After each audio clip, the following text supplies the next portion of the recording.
नमस्कार प्यारे विद्यार्थियों, एग्रीकल्चर 11th क्लास के इस वीडियो के अंतर्गत आज हम सिंचाई के स्रोतों के बारे में अध्ययन करेंगे।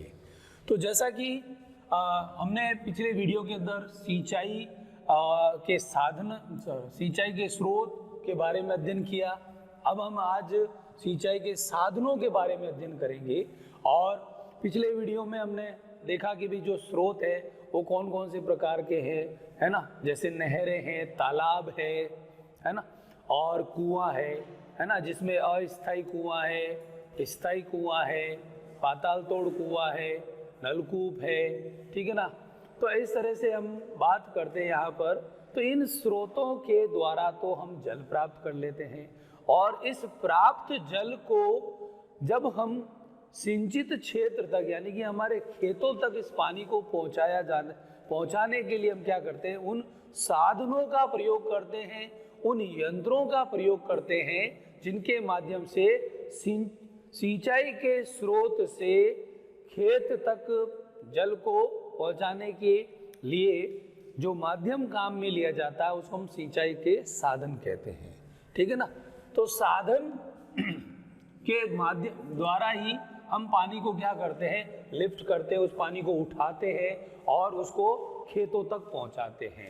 यानी कि जहां पर सिंचाई जल की आवश्यकता है, तो सिंचाई जल की आवश्यकता क्षेत्र में हम उस जल को पहुंचाने का काम करते हैं। और ये सिंचाई के जो साधन हैं, उन साधनों के अंदर हम बहुत सारे ऐसे साधन हैं जो परंपरागत तरीके से हम उनको काम में ले रहे हैं और पारंपरिक रूप से हम उसको इस्तेमाल करते आ रहे हैं, प्राचीन काल से इस्तेमाल करते आ रहे हैं। और ये साधन जो है, उन साधनों के द्वारा हम आज आधुनिक साधनों को भी हम कंपेयर करते हैं, उसकी तुलना करते हैं। तो पुराने समय के जो साधन थे उन्हीं को मॉडिफाई करके हमने इस प्रकार से निर्मित किया है कि आज के जो वर्तमान युग के अंदर जो हमारी ज़रूरत है उसकी आवश्यकता के अनुसार हम क्या कर सकते हैं, ज़्यादा मात्रा में उस जल को उठा करके उस खेत तक पहुंचा सकते हैं जहाँ पर सिंचाई की आवश्यकता है। तो किसान क्या करता है कि सिंचाई का जल जो है, सिंचाई जल जो है वो नहर से, कुएं से, तालाब से, बावड़ी से,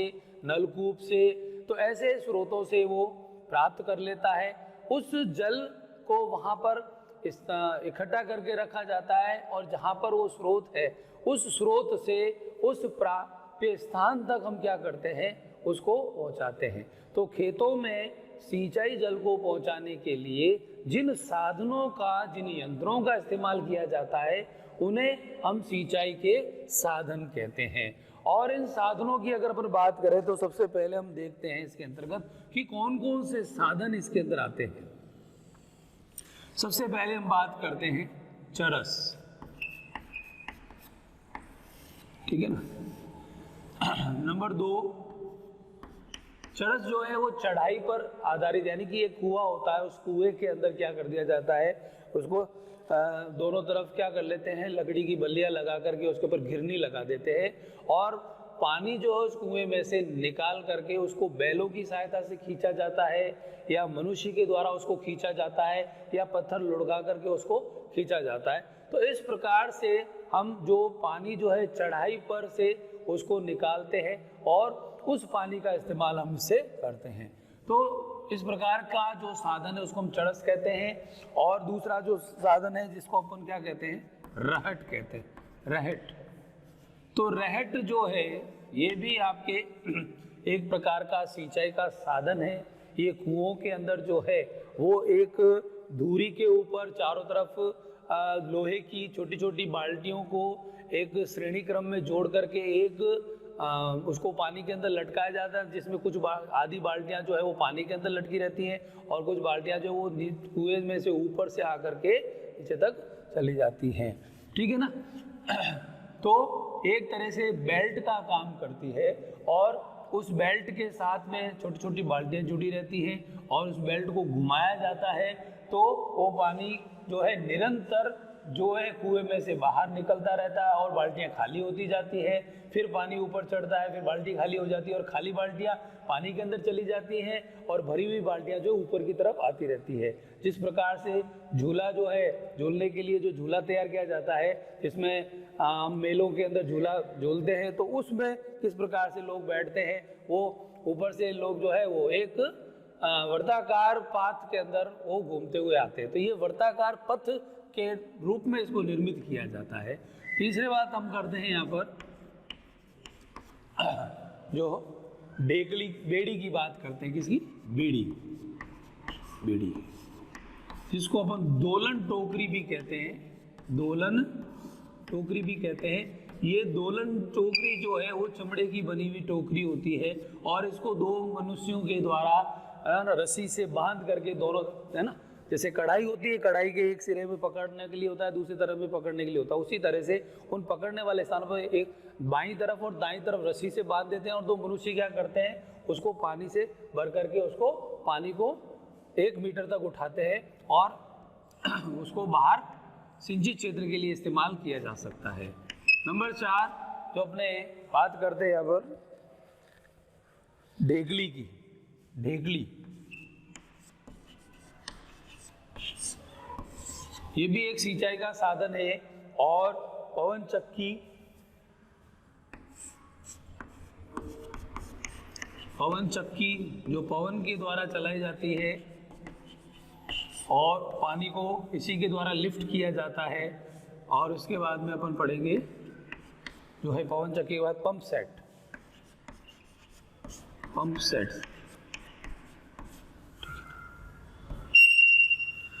तो इन साधनों के द्वारा हम पानी को क्या करते हैं, सिंचाई के स्रोत से प्राप्त करते हैं और उसको क्या करते हैं, उसका परिवहन जो है वो सिंचाई के स्रोत से लेकर खेत तक कर देते हैं।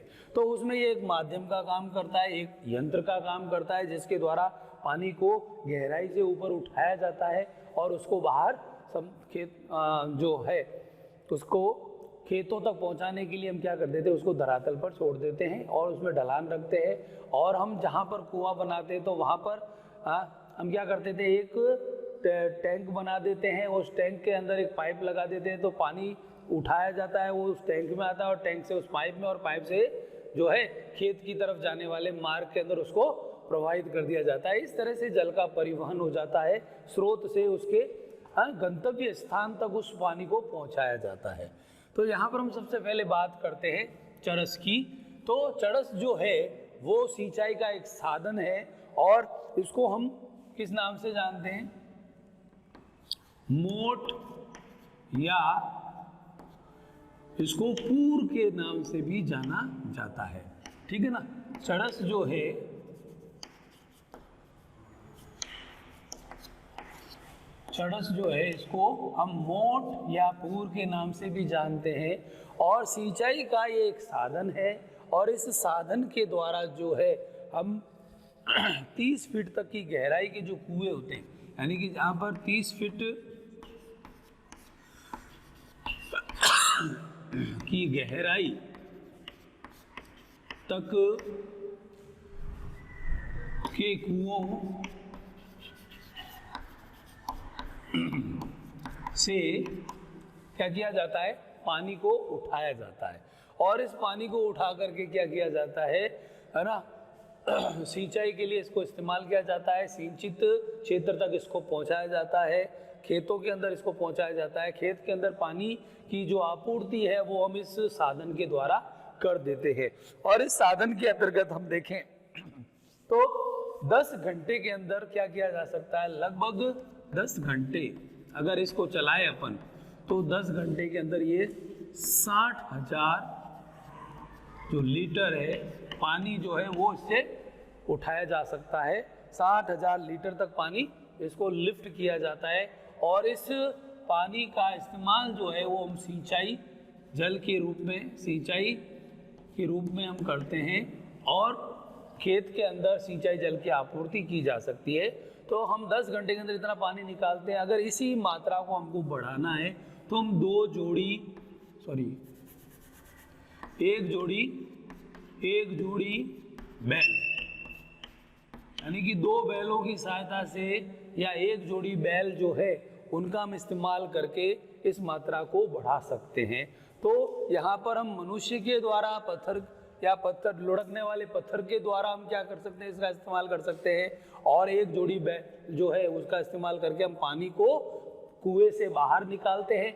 जब पानी बाहर निकल जाता है तो उस पानी का हम इस्तेमाल जो है, उस पानी का हम इस्तेमाल खेतों के अंदर जहाँ पर पानी की आवश्यकता है वहाँ पर हम पूरा कर सकते हैं। सिंचाई जल की आपूर्ति करते हैं, पादपों की जल मांग को पूरा करते हैं। ठीक है, अब हम बात करते हैं दूसरा जो है वो है रहट।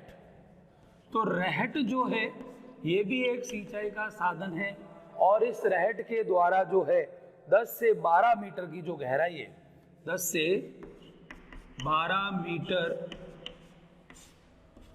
की गहराई से हम क्या करते हैं, पानी उठाते हैं। 10 से 12 मीटर की गहराई से हम क्या करते हैं, पानी उठाते हैं और उसे पानी प्रति घंटे हम जो है इससे पानी निकाला जा सकता है। 10,000 लीटर हम क्या करते हैं इसके अंदर प्रति घंटे, 10,000 लीटर जो पानी है वो प्रति घंटे हम क्या करते हैं इससे निकाल सकते हैं। और रहट जो है एक प्रकार का है ना, झूले नुमा एक संरचना होती है, एक यंत्र होता है जिसके अंदर छोटी छोटी लोहे की जो बाल्टियां हैं वो लगी रहती है और बीच में क्या लगा रहता है, एक सेफ्ट होता है, इसमें धुरी लगी रहती है। इस धुरी के चारों तरफ इस तरह से कुएं के अंदर क्या होता है कि जैसे ये कुआं है और इस कुएं का ये मुंह है और इस कुएं के अंदर जो है, ठीक है ना, ये कुआं बना हुआ है और इसके अंदर यहाँ पर ये छोटी छोटी बाल्टियाँ लगी रहती हैं और इन छोटी छोटी बाल्टियों के द्वारा क्या होता है, इस दूरी, ठीक है ना, इसको इससे जुड़ा हुआ रखते हैं।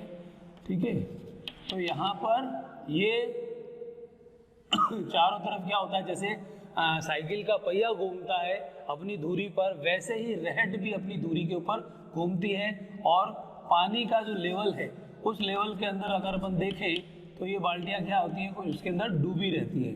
और जब इसको घुमाया जाता है तो घुमाने के बाद में क्या करते हैं, यहाँ पर पानी जो है खाली किया जाता है, ठीक है, और यहाँ पर एक टैंक बना देते हैं और टैंक के अंदर क्या कर देते हैं, पानी को छोड़ करके आगे हम मार्ग को तैयार कर देते हैं। तो ये पानी जो है, ये बाल्टियाँ जैसे जैसे घूम करके यहाँ से यहाँ तक आती है ऊपर से और यहाँ पर क्या हो जाती है, इसके अंदर ये बाल्टियाँ जो है खाली होकर के इसमें पानी सप्लाई हो जाता है। ये पानी इसके अंदर भरा रहता है, कुछ पानी हम इस्तेमाल कर सकते हैं जैसे, और ये पानी जो है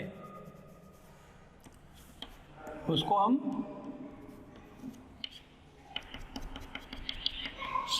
खेत के अंदर जाने वाली जो नाली है उसके अंदर इसका प्रवाह कर देते हैं।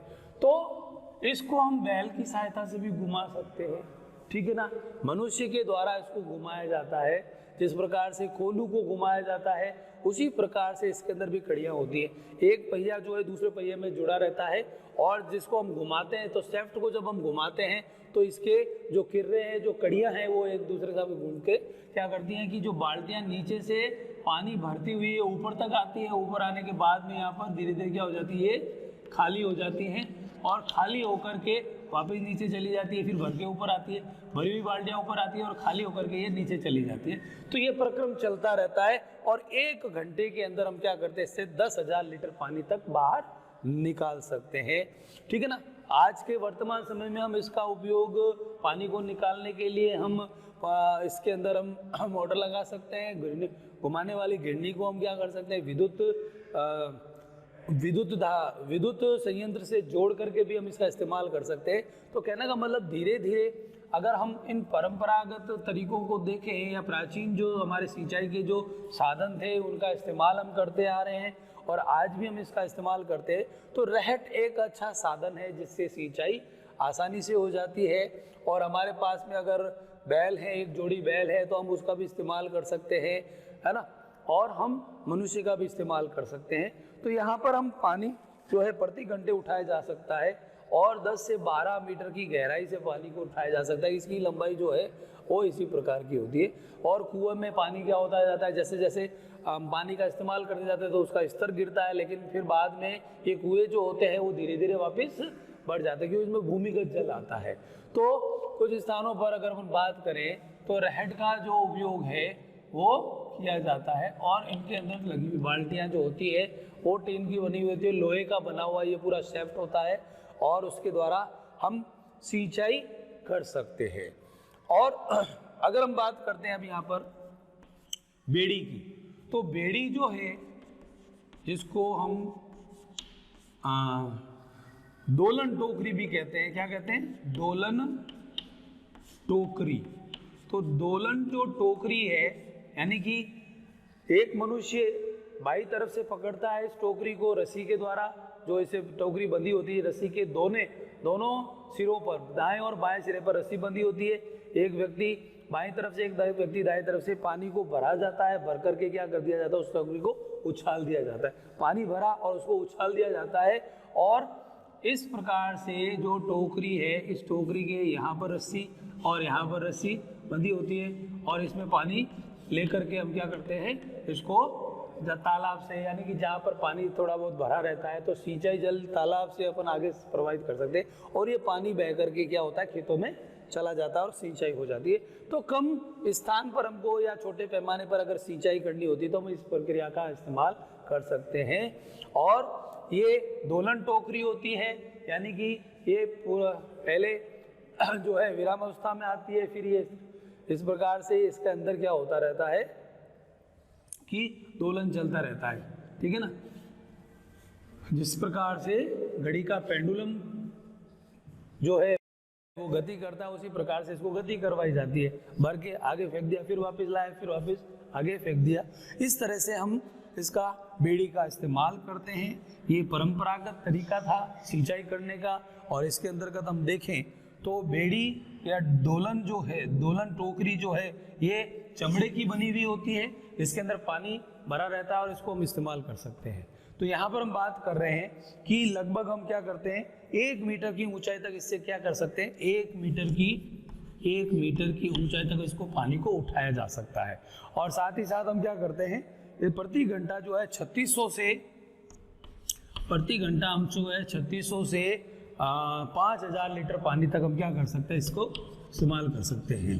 5000 लीटर पानी को इसको लिफ्ट किया जा सकता है 1 मीटर की ऊंचाई तक। और छोटे पैमाने पर देखा जाए या सीमित क्षेत्र में हमको सिंचाई करनी होती है तब इसका इस्तेमाल कर सकते हैं। जहाँ कहीं पानी ज़्यादा बढ़ जाता है, तालाब बन जाता है, तो वहाँ पर हम इसका इस्तेमाल कर सकते हैं। तो इसके बाद में हम जो सिंचाई के साधन है, ढेकली, पवन चक्की और पंप सेट, इसके बारे में अगले वीडियो के अंदर इसका अध्ययन करेंगे। धन्यवाद।